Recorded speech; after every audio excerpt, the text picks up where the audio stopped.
धुएं और पहाड़ एक साथ मिला हुआ है।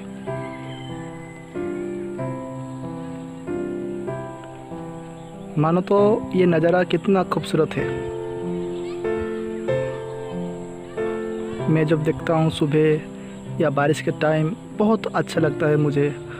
मन मेरा खुश हो जाता है ऐसे नज़ारा देख के। शायद ये डिस्टेंस होगी लगभग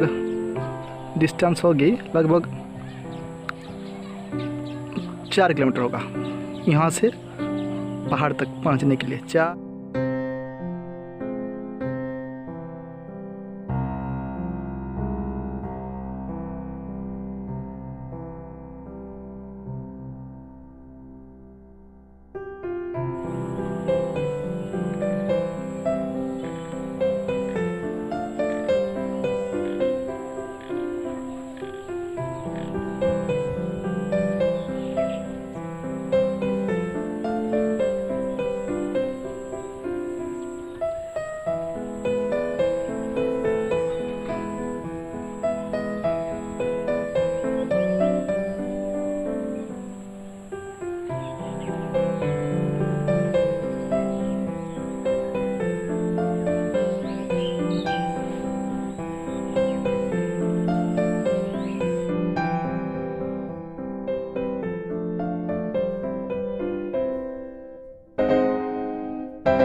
पहाड़ी चढ़ना ये रेस्ट्रिक्स है, फिर भी आप जा सकते हैं क्योंकि काफ़ी एनिमल रहते हैं तो रेस्ट्रिक्ट है। अगर